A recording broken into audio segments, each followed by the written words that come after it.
Vous savez, on entend régulièrement que Macron dormirait que 3 heures par nuit, ce qui serait une preuve qui serait un surhomme, quelque part. Il y a une étude américaine qui a comparé les performances de personnes fatiguées, donc dépravées en sommeil, et de personnes ivres. C'était des tests d'attention et de mémoire. Par résultat, les personnes qui n'avaient dormi que 4 heures avaient des résultats à peu près équivalents aux personnes qui avaient picolé 5 bières. Et quand on n'avait que 2 heures de sommeil, on avait des résultats équivalents aux personnes qui avaient picolé 8 bières. 8 bières, on n'est pas au top de nos capacités intellectuelles normalement. Ça signifie que Macron qui dort 3 heures par nuit, il a les mêmes capacités intellectuelles qu'une personne qui aurait picolé 6 bières et demie.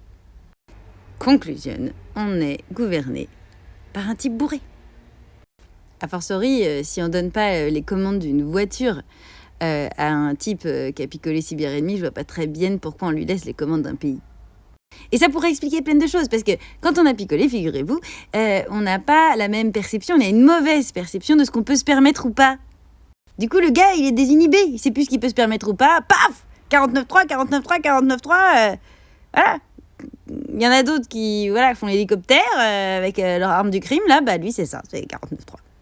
Non, puis plus sérieusement, un des effets de l'alcool, et c'est ce qu'on peut voir sur la route, en particulier pour les mecs, puisque c'est eux qui sont très largement majoritaires dans les coupables d'avoir causé des accidents graves sur la route, c'est que quand ils picolent, ça augmente encore leur virilité toxique, à savoir le fait qu'ils surestiment leur capacité. Voilà. Moi, je trouve qu'il y a quand même plein de choses qui peuvent s'expliquer avec Macron, tu vois. Non, puis derrière, il y a quand même une idéologie masculiniste de merde.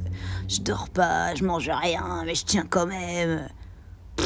Non, mais c'est nul.